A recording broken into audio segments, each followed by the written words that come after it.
Alrighty, we're going to get started here. Um,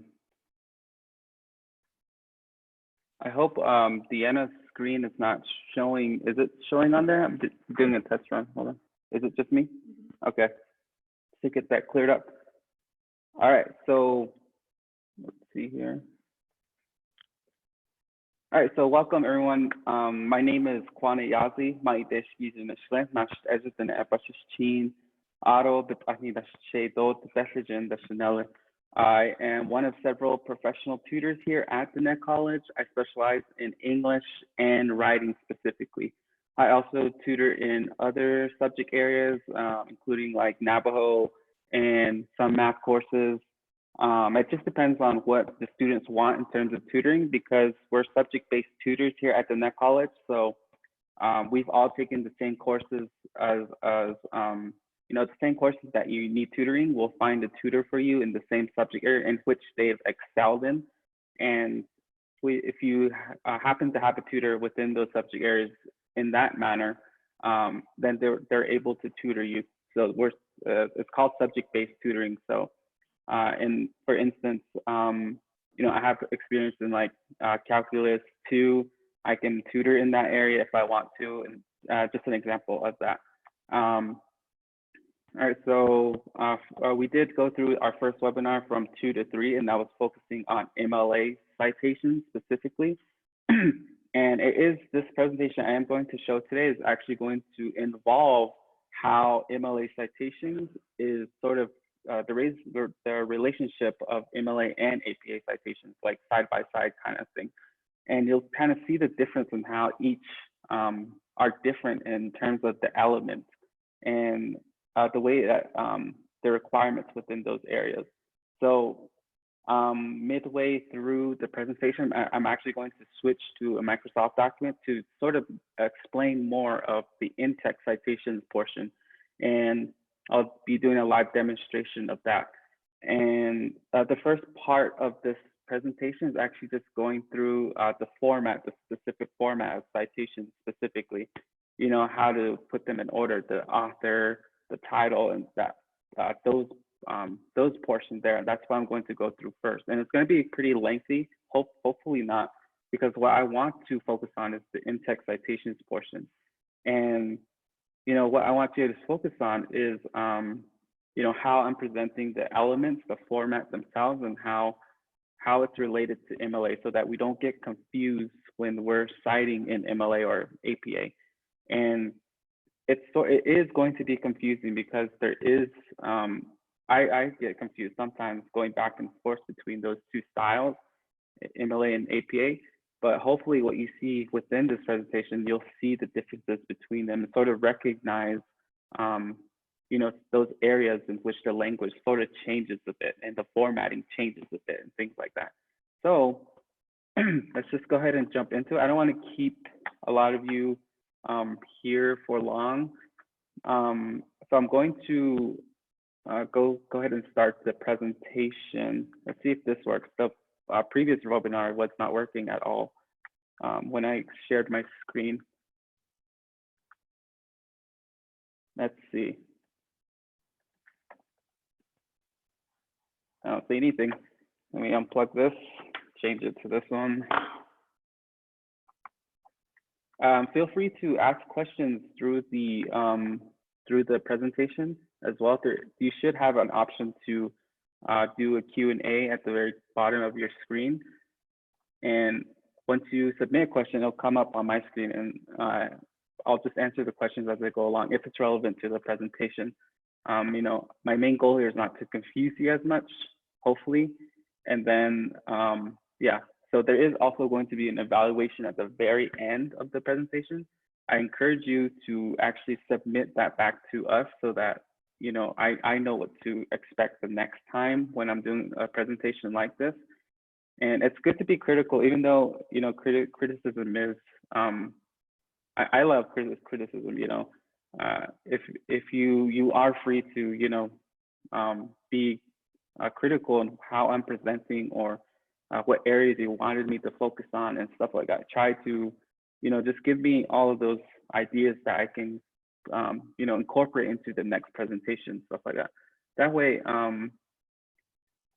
that way we get all of the information that we need within these webinars specifically. All right, so let's see if this works now. So go ahead and ask questions if you need to, and we'll go from there. There is a chat box as well. All right, and then we have Deanna on the side, and she's just going to be just lingering in the background because I needed access to the Zoom webinar feature. So this feature here actually is, oh,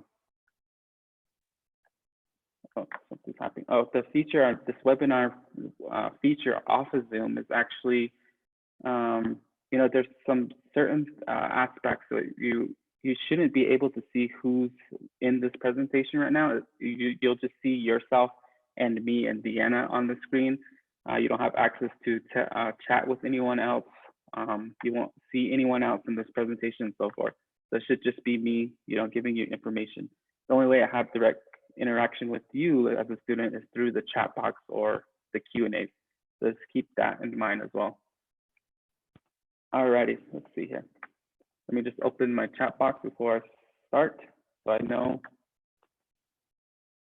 All right, so we have this thing called references, right? And this is directly used in APA formatting and citations. And we call it a reference because we're referring to, some sources that we're pulling from the internet. And it provides, the information needed for a reader to locate and retrieve those sources that you're citing. And this is directly located it should be directly located at the end of your research paper on a new page with the title references. And within the references, we list all of those sources that we have, right? And let me just check something really quick. Do you see me in the background, like on the sharing screen? Do you see me right there? Yeah, okay. All right, just want to check that portion. All right, so back to this. And we'll go into the references, hitting all of those core elements, right? And I'll go specifically into these core elements. And these core elements are how the citations are built specifically. You have like the year, all of that, how that's all built together. I'll go into each element specifically, and I'll explain those things. So the first thing within APA formatting, and I'm sort of using the same presentation from MLA, and I want you to, if there was students from the MLA and they're not here, you'll see there is a relevance to how I'm presenting this presentation. So within the authors portion, right, of APA citation, that's our first element within APA citing, is we involve the author always. And within the author, we always have a period after, and these punctuations are crucial when we're citing our sources. So after each element, that follows a punctuation which we have to follow because it is required by APA.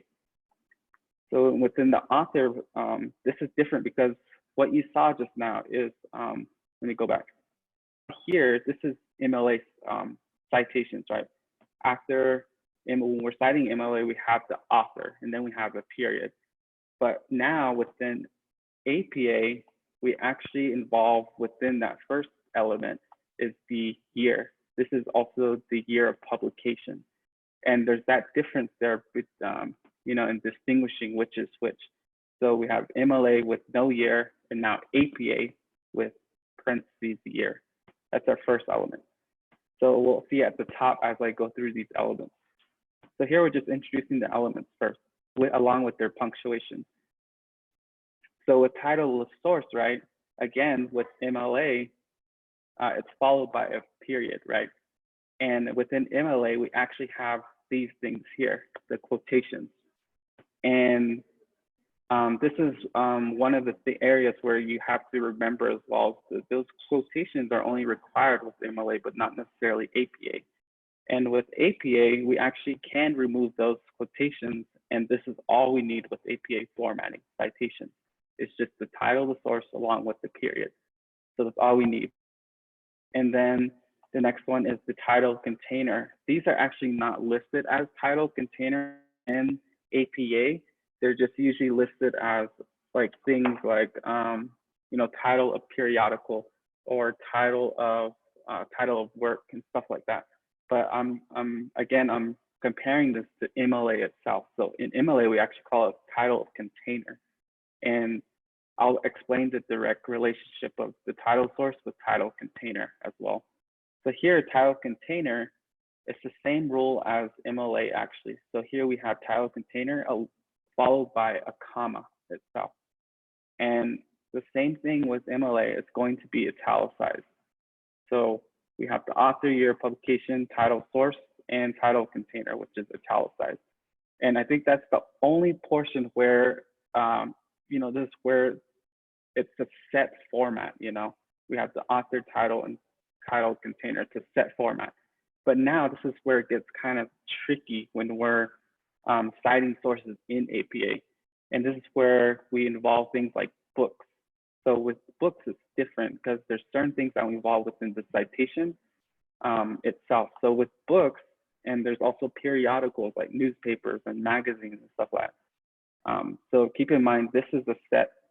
Let's see if my cursor can come up. No, okay. So within books itself, this is where it sort of changes. After title container, it will shift into city of publication.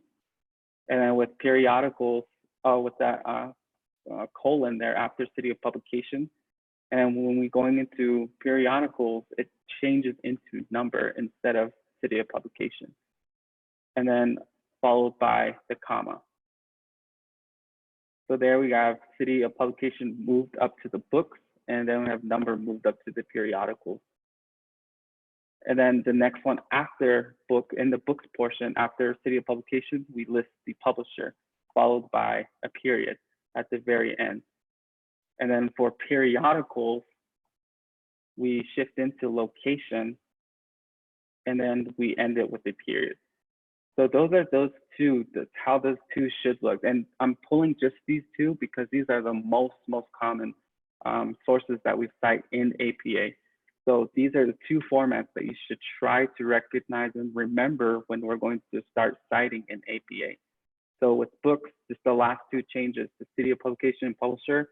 And then for periodicals, the last two changes to number and location. All right, so moving on. And I'm just going to I'm going through the books portion first. So you'll see city of publication and publisher. So this is the book version of citation. And now we're going to hit those areas, those elements, those specific elements. And I'm going to explain through those elements, the languages and the specific requirements. So with an author, right? Again, this is MLA, right? So MLA, we involve the last name and the full spelling of the first name, right? Followed. So here's the MLA, but within APA, all we have to do is actually remove the first name, but then abbreviate it with the period. So when we do that, we abbreviate the first name. That's when the MLA requirement kind of goes away, and now it changes into APA. And you'll see an example here with the one author citation. If you have a source that has just one author, and then we can format it in this way. So we have first name is A, abbreviated, and then last name is Jacob. So A Jacob. In some cases, if you're wondering, what if there's a middle name, where do I put that? All you would have to do is just add it to the very end. So A dot, then S dot. So that's where the middle name would actually go. So that's the one author citation for APA. And if you have two authors, same thing. We'd have Doris M. So it's M Doris actually. M is the first name, then Doris is the last name. And then we have L Erdrich as the second name. And same thing with middle names. If we were to involve middle names within this citation here, we just shift everything and just place them where they need to be in accordance to that one author at the top. So we have M.F. Doris and L.R. Erdrich. And one thing to keep in mind, again, remember, I'm going back and forth with MLA and APA, and I'll point these things to you. So within MLA, right, we have this word and right in the middle. So MF Doris and. Within APA specifically, we have to remove that and there, and we have to replace it with the and symbol. And that is a requirement with APA as well. So try to look at, distinguish the difference between MLA and APA. We have the wording and for MLA, and for APA, we have the symbol and. So then moving on to 3 to 7 authors, we can list them again, just list them, separate them by commas.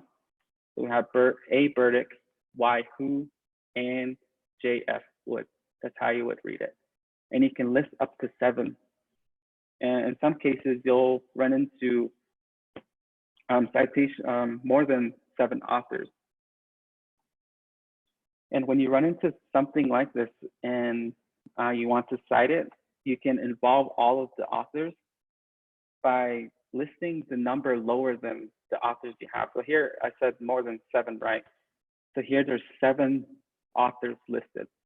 But in this case, we have to list 7 authors first, and then from there you add what's called an ellipses, and that's those 3 dots at the very bottom, and then we add the last author that's involved.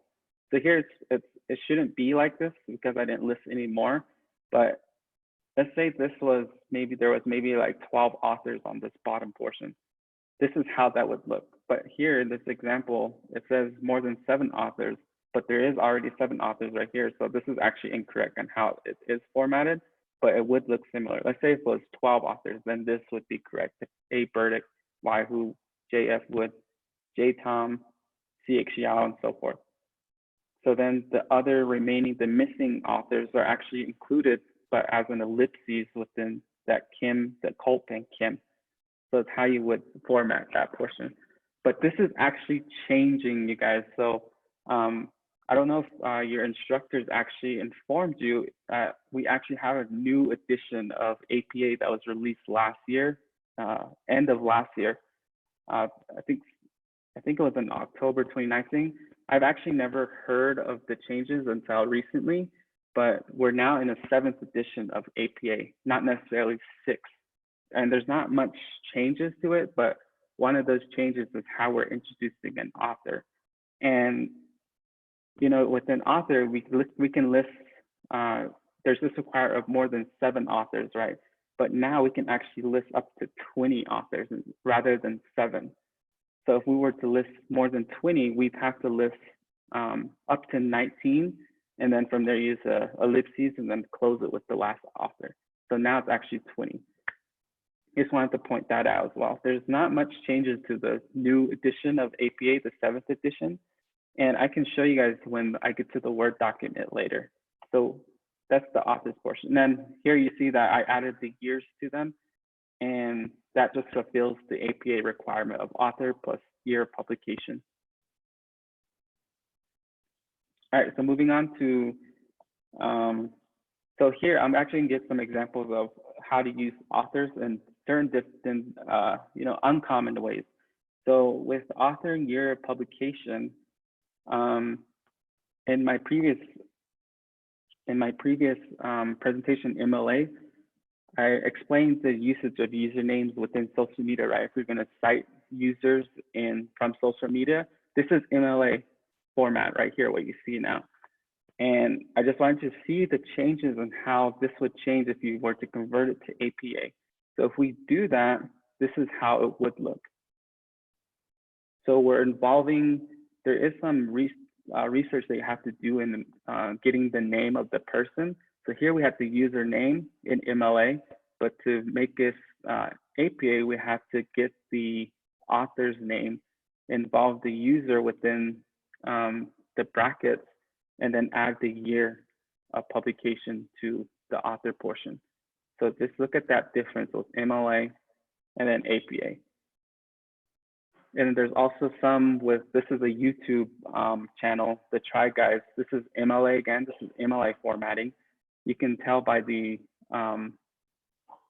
quotes within the title of source. So this is MLA. And if we were to convert this to APA, we would involve just the publication, year of publication to it, which makes it APA. That's the only difference with that. All right, so moving on to, in some cases, you're not even going to have a author, right? So the next thing we have to focus on is the title of source. And if we don't have an author, we just push everything to the left and we start our citation with title of source. So within the title of source, we go into, this is going to be, we go into, just a basic title, the primary title. And here's an example. So the title of this source is questions of transport. And if I had this in MLA, I would actually have those quotes around it, right? But here we're just doing MLA or APA. So here in APA, we don't involve the quotes. Same thing with the subtitle, same thing with MLA. If we have subtitles, we use that colon, and then we add the subtitle to the title itself. In this case, no quotes again, because this is APA. And then we go into this relationship of the title of source with the title of container. And this is where APA actually doesn't sort of explain some things of how that relationship is involved in terms of, the resources that are out there. And this is something I have to figure out myself. And it's sort of different with MLA. That's why I didn't want to confuse you in how this relationship is going to work with MLA's relationship. So here, it's the same sort of concept with title of source, right? So title of source is our title, and then the title container is this thing that's holding that title of source. So think of it like as a book. So you have a chapter in a book, and then the container is the book itself. That's how those two things work here. So if we were to do that, involve that within APA citations, let's say this is the title of an article, and if we were to add a container to it, it would just be what's involved, what the title is part of specifically. So here I'm using the Georgia Review, and so the article questions of transport is part of the Georgia Review. That's how you would read this, and you'll see it side by side here when we're citing this portion. So the top one's without a subtitle, the bottom one is with a subtitle. So it's how that would be. And then the difference here is that, in MLA citing, after the title container, there is usually a comma there with MLA, but APA is actually just a period. So we're closing off each of those elements. Usually in MLA, we're keeping them open with commas and we just list and list and list. But here we're closing them off with periods. That's the difference too with the punctuations after each element. So then an example here, this is MLA, because we see those quotes and we see things like other contributors and version number and stuff like that. This is MLA citation, and this example of a TV show, the Friends TV show. And again, looking at the difference between these things, if you were to change this to APA, this is how it would look. So we have the episode, the last ones in MLA, part of Friends. And in APA, how we read this is the last one, which is a television series episode, is a part of Friends. And that bracket there actually has to be involved within APA formatting because, the last one could be anything. So we have to have an identifier attached to the title itself. And this is an example of TV shows because the last one could be, no one could know what Friends is, right? So we have to add that optional portion of adding television series episodes to make people understand what this is. So that's how that would go. And then another example is maybe, citing a song track a song track, music. And this is MLA formatting here. We see those quotes there.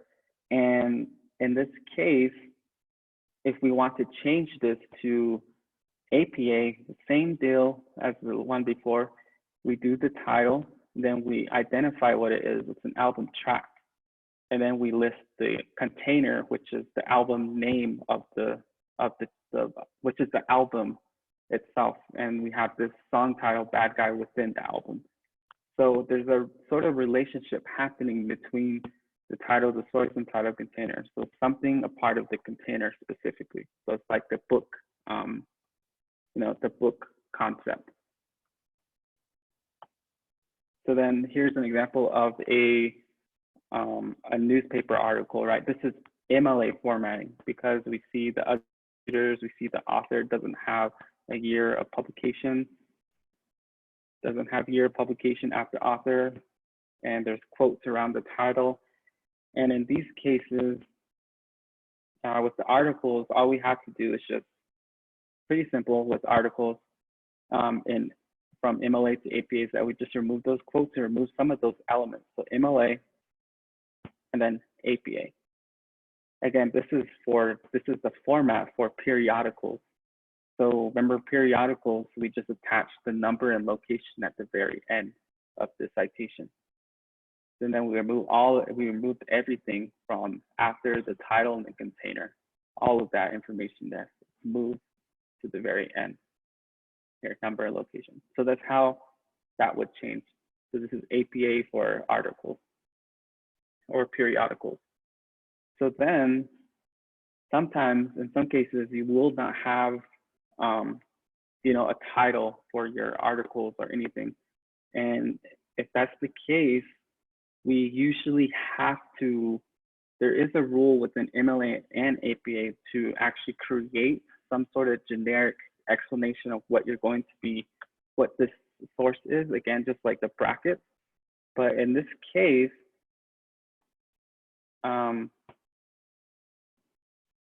this is just explaining, if there's a title, then we just shift everything that we have all the way to the left into the citation. So we removed the title, so then everything shifted to the left all the way to the side. All right, so what's going on? So again, in some cases, you won't have the author, right? So then we just have this simple thing here. It says novel times, the number and location.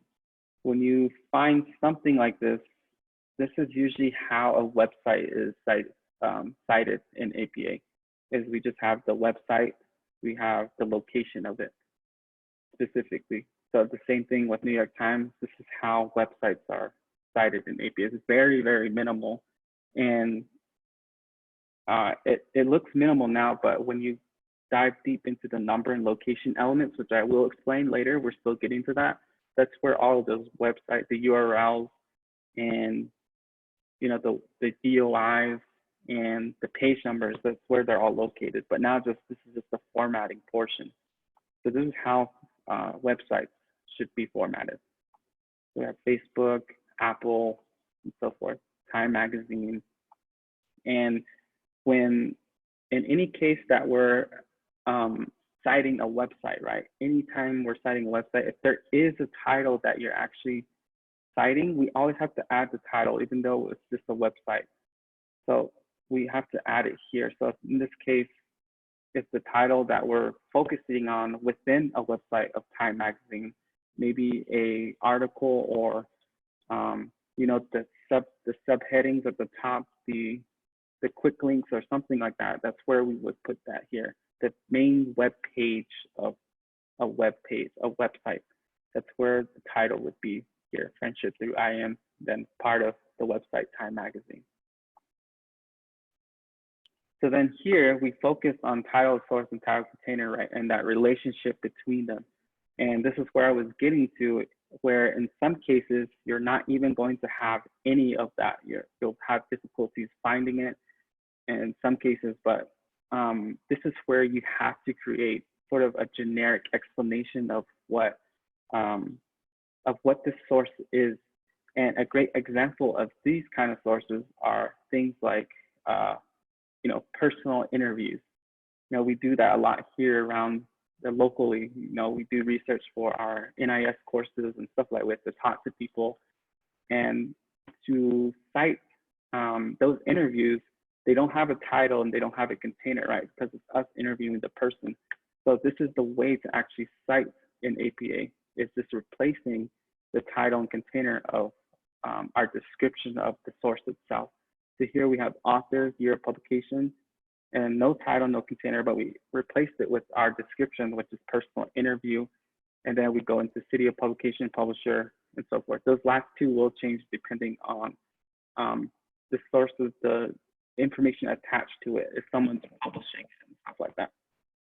So then same thing, it doesn't just have to be personal interview, it can be physical objects like an oil painting on canvas if you're citing that in APA.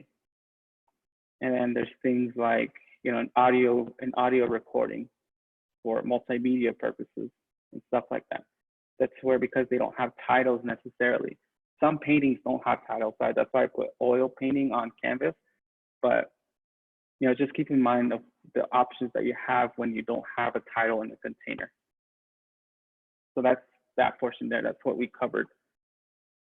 So now we're shifting into city of publication, and reminder, we're still in the books portion. So we still have city of publication and publisher. So within city of publication, city of publication, going back, city of publication is basically the city where it was published. And you can see those within books, right, on the first page or within the beginning pages of a book or a magazine or an article. Not necessarily those, but the books portion, journals and stuff like that. You always see them in the beginning. And you'll see where it's actually published, the city, and that's where that goes. And then same thing with publisher. They're usually listed on books and on top of within the introduction portions of any type of published works. So within publisher, we see things like, for books, Penguin Press, this is an example. And you also have other presses like the University of Arizona Press, Salina Bookshelf, and stuff like that. And for films, these are basically the same as MLA. We don't do any changes within how publishers are listed. It's just the publishers. So films, Walt Disney Pictures, websites, YouTube, newspapers, Gallup Independent. I didn't change the punctuation on these ones, but they should be periods at the very end. As you can see at the top, it's publisher period, but here it's actually going to be Penguin Press period. I didn't change the commas on this portion. All right, so now we went through the books portion, right? We went through author, title, source, title, container. We went through city of publication and publisher just now. And now we're shifting into periodicals. We already went through author, title, and title container for that portion. Now we're just going to hit the number and location of the periodicals. And for number, this is the MLA versions here. So we have things like volumes, numbers, episodes, and then we have more specific details in MLA. Again, this is MLA first. This is how MLA, you cite an MLA within the numbers portion. But within APA, if you remember how this is formatted right now, if you see it, this is how APA looks. So we're putting things, or moving a lot of those, the commas. This is, I wish I can point this out, but see if I can.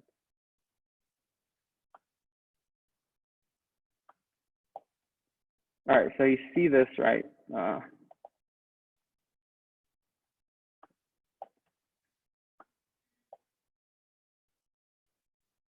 But you saw that portion at the top here. I'm missing out this, but here within this portion here, this episode, it's actually going to be in parentheses, followed by a comma. And this, after season 4 here, this is gonna be removed there. So this is how it would look. So before it was season 4, comma, then episode 10, comma, but within APA formatting, we're just sort of combining them into this one clean element here. So season 4 parentheses episode 10. That's how the numbers work in APA formatting. So then moving on into locations. So then within locations here, the only thing we have to keep in mind within location is that page numbers, we have these two things here. We have a PP7682 and a P14. The only thing you need to recognize here is that when we're citing more than one page, we have to involve PP. That just means multiple pages between those numbers there. So between pages 76 and 82. And then just a single P just means page, which means just one page. So page 14. Then we have things like URLs, and this is just website links. We all know how to use that. We have digital object identifiers, and what these are, so DOIs are sort of similar to URLs, and DOIs are actually, they're alphanumeric numbers here, you'll see here, and they always begin with this 10 dot phase there. And what these do are actually the same thing. They're sort of URL links, they're hyperlinks, but they're sort of permanent hyperlinks, because URLs, right, regular websites, some people can actually change the URLs of certain websites and articles and stuff like that. But with digital object identifiers, we can actually, those are from the people that created the articles. They attach these DOI numbers to them. And anywhere on the internet, we use that same number throughout anything, and it'll always be present within the internet. And it's unchangeable and things like that.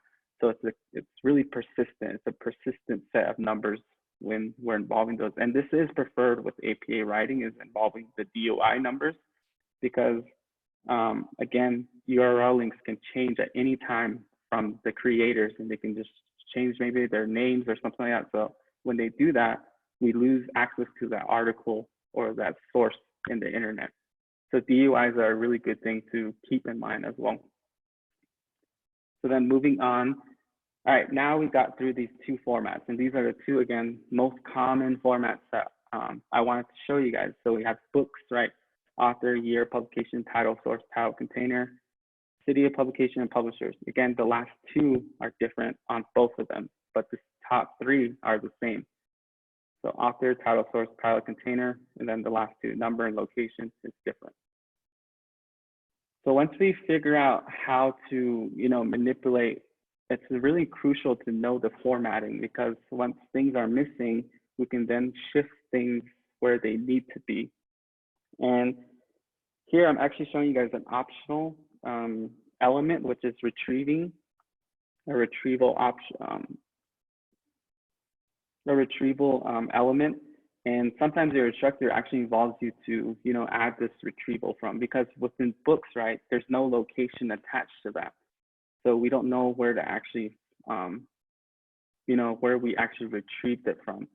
And here, if there is, in the case if it's an ebook or something you got online, an article, and then that's where we add the retrieval to. So retrieved from, and then this is where we usually involve the location, retrieve from location. So retrieve from a DOI or retrieve from a website, a hyperlink. That's where you would actually attach the website link to it. So retrieve from then the website link from there. So that's where, just the case of books, because in periodicals, you already have a location within the formatting itself. That's where the website goes. All right, so an example here. So you retrieve from Binet College from the website, have the actual link on there, and so forth. So again, try to study these two formats. These are the main two that we need to study in order to, master APA citing. All right, so now we're shifting into in-text citations and how we have our sources listed in our references page, right? Now we're looking at how does that relate to our in-text citations. And the basic purpose of in-text citations is to direct our readers to, the entries on our reference page. So that when someone's reading through your essay or research, they see something they're really interesting, and they want to know more about that thing.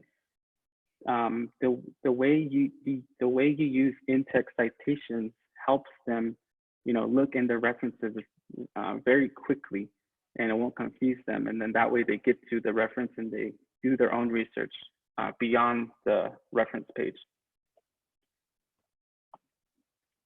So then within in-text citations, the main formatting, because with MLA, right, we have this author's last name, and then we have a page number. But within MLA, APA, we involve a year right in the center. So before with MLA, it's just author's last name and then page number, that's it. But APA, we're now attaching another element to it, which is the year of publication. And these are directly enclosed with parentheses with a period. And this is usually how they're listed in, your body of work. They're usually directly after quotes, or when they're paraphrased, they're after the paraphrase, but they're usually at the end of sentences, very end of sentences. That's where these citations, in-text citations go. And this is where I want to shift to my Microsoft document to explain more of how this format is going to work. All right. Let's see.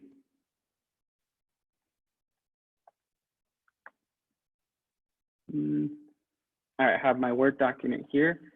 And this is going to look a little bit different because it is a Mac version that I'm using. I'm on an Apple computer.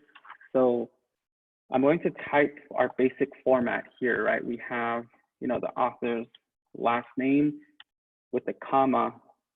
So let me just explain. Let me write the other one first. So here we have MLA, right? So this is MLA, the MLA in-text citation format. So we have an author's last name, no comma or anything, and just the page number. And an example could be, let's say, Big A with the page number, let's say 20. So that's how that example looks there. That's MLA at the top. And now when we shift into APA, our format's a little differently because we're adding now the year, right? Year of publication, then same thing with page number. But the difference here is that you see two elements, author's last name and page number, but they're separated with nothing here in the middle. There's no punctuations or anything like that. But then with APA, we have to involve those punctuations at the very end here. So between each element, we have comma, comma, author's last name, year, page number, and so forth. So looking at this, anytime that we don't involve any of these, it's okay. So if in some cases we don't have a year, then we can just remove it, and that's our in-text citation. In some cases, we don't have a page number. This is different because if we don't have a page number within MLA, we usually just leave it. We just cancel it and just leave it like that. But with APA, we actually can't do that because in APA formatting and in-text citations, if there's no date, we have to do this little thing here, which basically is an abbreviation of no date. And that's how that difference is. So if there's no date in MLA, we just leave it out. But in APA, we have to say there's no date. And in some cases, you're not going to even have, an author's last name. And this is the same as MLA itself. And if you do not have an author at all within your source, then this is where we actually just have the title in quotations. The same thing as MLA citations. So here I'll just use, I don't know, let's see, the decrease in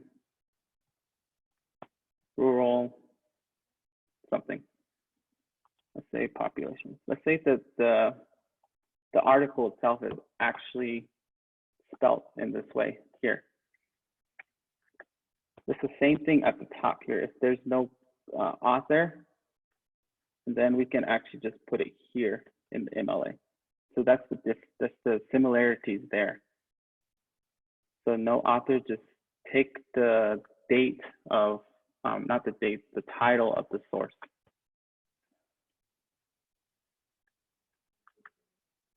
All right, so looking at this, anytime there's not anything, there's always options that you can involve when you're in-text citing.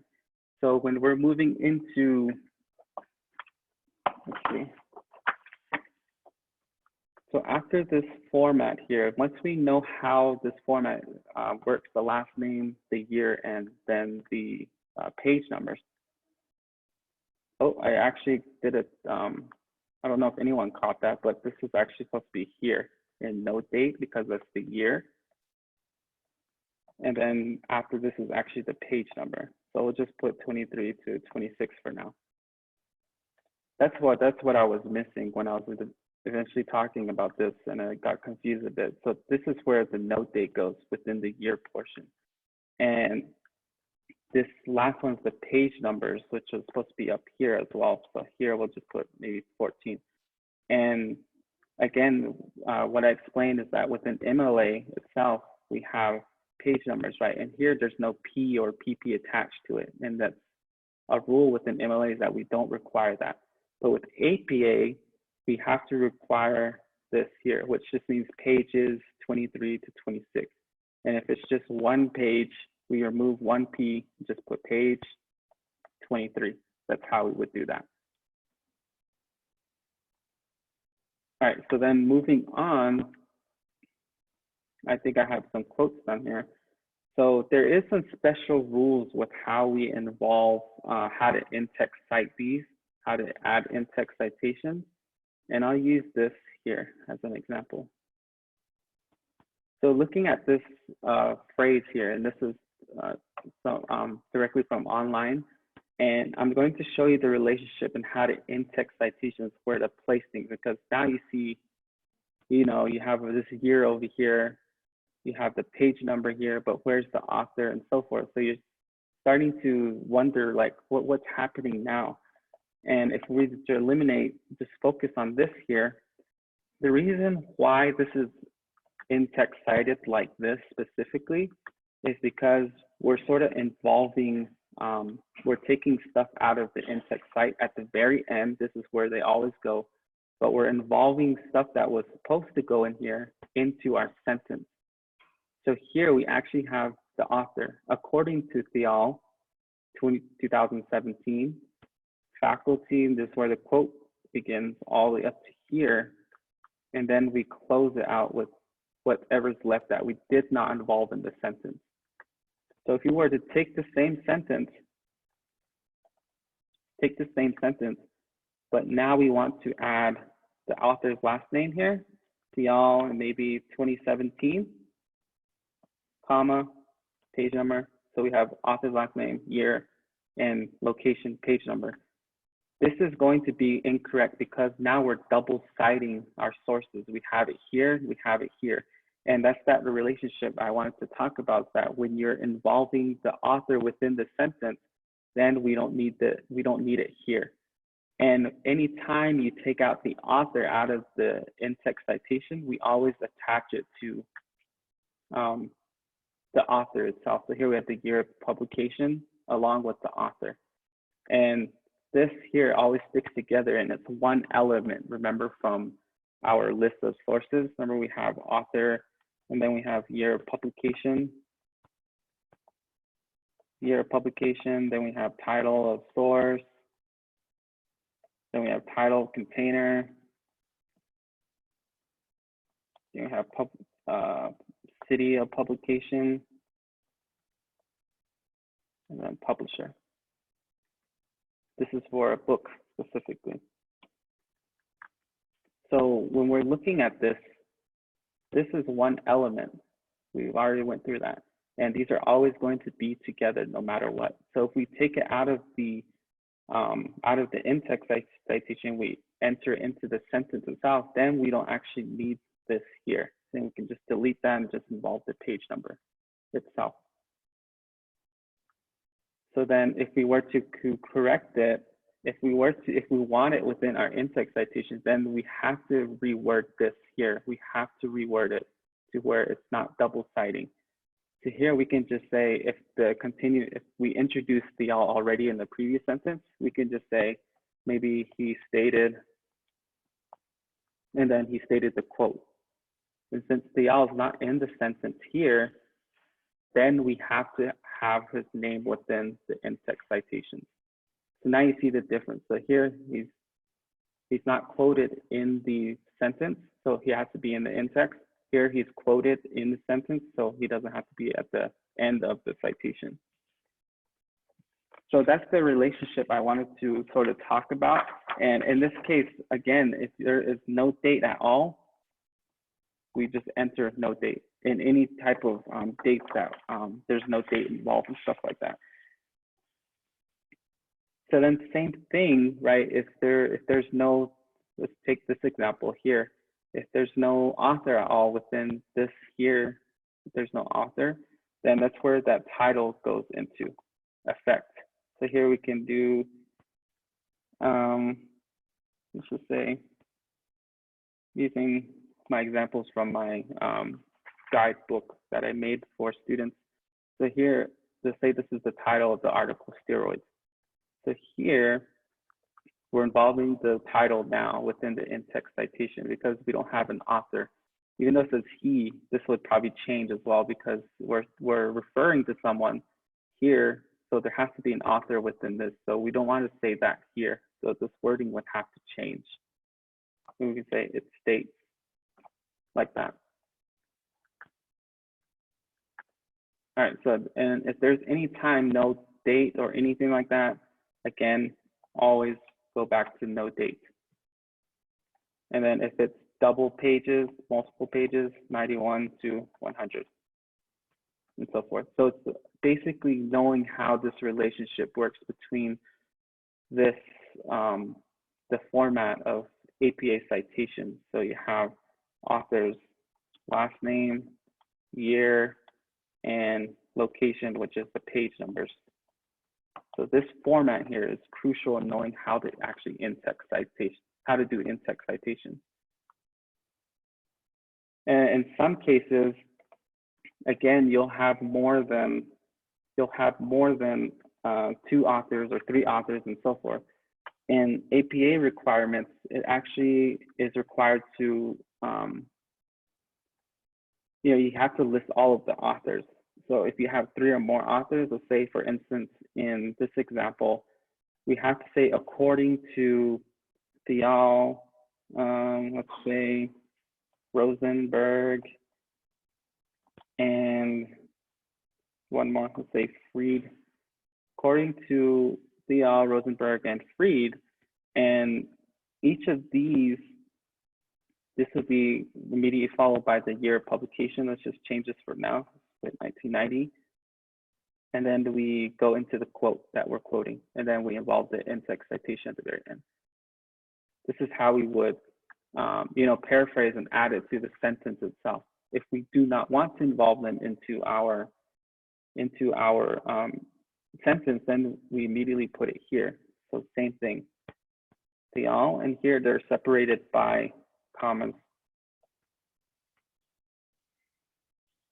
The same formatting as when we involved it in our citation, how it is listed. But in this case, with in-text citations, we don't involve the first name.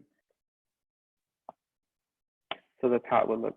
Thial, Rosenberg, and Fried, page 91, with the year actually 1990, page 91. Then this would have to change.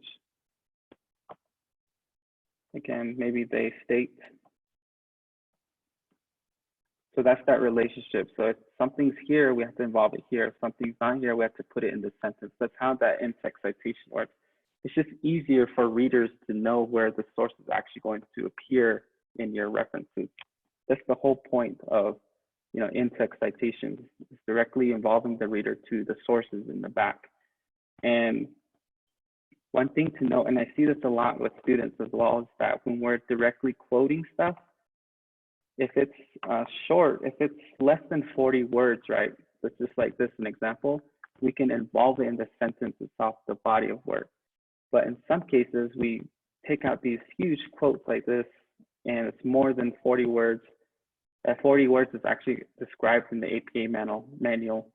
And if we have something like this, we would have to, let's say this is already a continuing sentence or continuing a paragraph. So here, let's say he states, then when we're introducing a longer quote, we have to turn it into block quotes. So here we're saying he states, we have to follow that up with the colon, And then this quote that you're going to grab, which is very super long, we'd have to indent it to the right one space, just as a paragraph.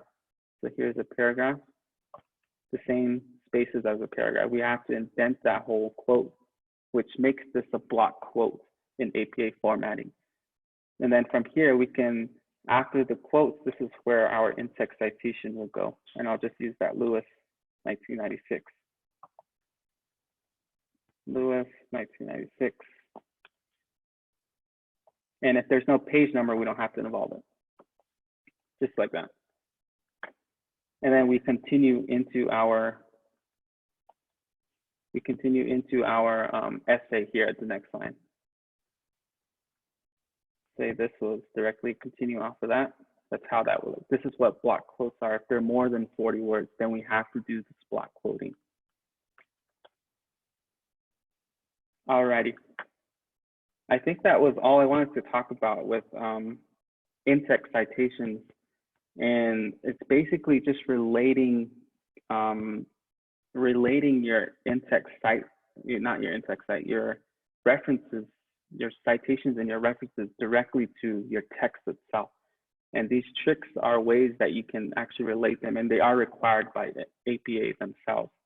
So again, going back to my presentation, the only things within APA that you need to remember is this, the format of citations alone in the reference, and the format of in-text citations, again, which is that author's last name, year, and page numbers. And if something's missing, we don't involve it. So these are the two things that we have to involve. So this is for book. And if you guys remember the one for periodicals, that is adding the number and location at the very end. So once you get the hang of these three formats, then you can actually start to master APA citations and how everything connects and stuff like that. So this is crucial in knowing, if you want to master APA citing. And one thing I want to go over, the last thing was, when you open up a new, this is more towards formatting itself. And when you go into a new Microsoft Word document, this templates thing pops up, right? And a lot of things that students don't recognize in this template box. Can you see this template box? No? All right, hold on. How about now? No? All right, hold on. Let me change my sharing. I'm gonna do my desktop instead. Let's do, which one's desktop? All right, so when we're opening up this new Microsoft Word document, right? We go into this, there's this thing, the templates that pop up. What you do within this is search, and you can do this with both MLA and APA. You can just put APA in there, and it'll pop up a template that's already embedded into Microsoft Word. So here it is. And once you click it, it opens up specific formatting within APA itself. So here you can just actually replace things. So here, title, author, the abstract, and so forth. It's already formatted for you all the way through. And here it explains how to use headings and so forth. And when you go to this references portion, it gives you more information to how to reference your sources. So here, the only thing I wanted to explain when I open this is that when you have this references page, we have the title references centered at the very top. And each of your sources here should all be in alphabetical order by the last names. So here, we have Anderson, and then we have Smith. So they're in alphabetical order by last name. And then we have to involve this thing here. This is called a hanging indent. And that just makes it easier for a reader to actually read the sources in your references and see where things are broken off. So after each line, after the first line, everything after that is indented one space to the right. So all the way through that. that's all I wanted to show you when I opened this and explain, there's a resource embedded within Microsoft Word that you can use to fulfill APA guidelines and stuff like that. There's also cool things like footnotes, how to use footnotes, tables, figures, and stuff like that. There's also one for MLA as well when you go into the templates portion. All right, so I think that's it for this webinar. I hope this was very, very informative. There is a huge amount of requirements with APA and MLA, and there's sort of that confusion there when we're dealing with both of them. But I encourage you guys to attend the MLA one tomorrow if you want to see the differences of the language specifically. And I hope that was not too confusing, but if you have any questions in the future, just come see me. You can email me, you can call the Learning Center, I can talk with you on the phone. Basically anything how you can reach to me, because I am here to help and help as much as possible. All right, so I have a question from an anonymous user. So they're asking, is the long quotes in italics? So in some cases, they're not supposed to be. I believe in MLA, it's not required actually to have those things in italics. The only time we use italics is for published works.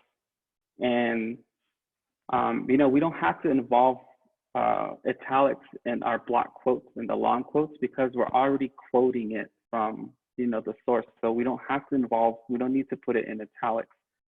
Only cases that we use italics is if we're referencing book titles, like published works, like actual book titles, like the New York Times or Naval Times, or a book title specifically. Things like that, published works, that's when we use italics within our work specifically. Or in some cases, titles, we can use them in italics, but that's that relationship between title of source and title of container, how that relationship works.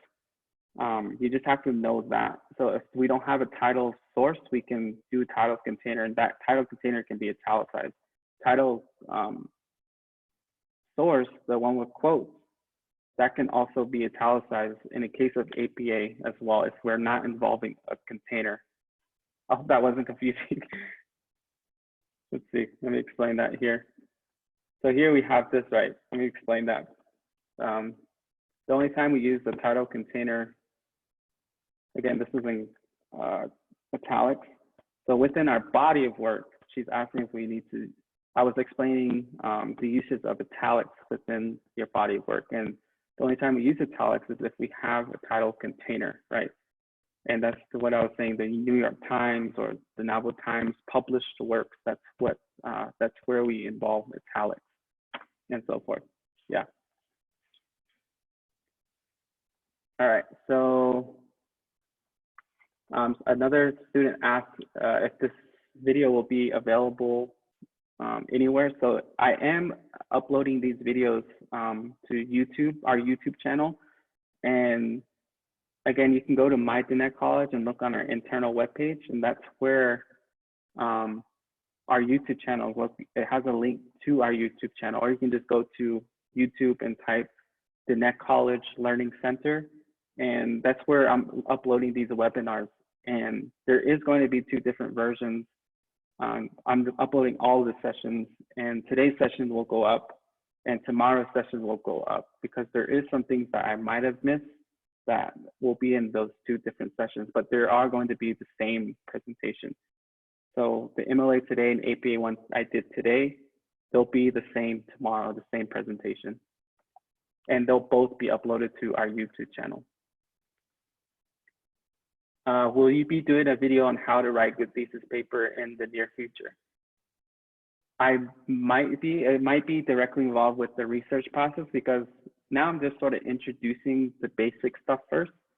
How to do these things so you don't have trouble in the future going through your future research papers. But I did express that later on, starting next month. We started with research process last week, right? and how to start generating ideas, how to create your thesis. It'll be the same thing with writing a good thesis paper. It'll be sort of the same process, but starting next month, we'll start to go into how to actually block structure with the body of work and what you'll be researching on and stuff like that.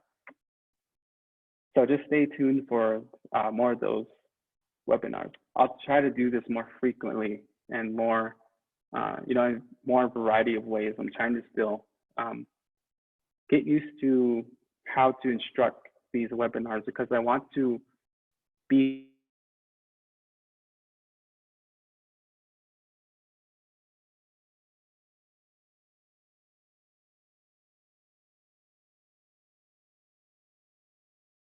So if there is any last minute questions, go ahead and ask me now, or you can, email me if you want to ask me any more questions, or we can schedule a session focusing more into citations and stuff like that. So Deanna will upload the evaluation. Once you get that, you can go into that, and then I can end this webinar. So again, thank you guys for attending this webinar. I really appreciate all that who've sat in this webinar. I hope it was very informative. Hopefully nothing was confusing. I can clear up those confusions by you can just email me. Again, just reach out to me. And I'm very, very, eager to help work with you guys to, get all of your assignments in and stuff like that. So again, if you guys don't know how to schedule an appointment, all of that can be done in our internal webpage and stuff like that. All right, so that's it. Deanna did upload the evaluation.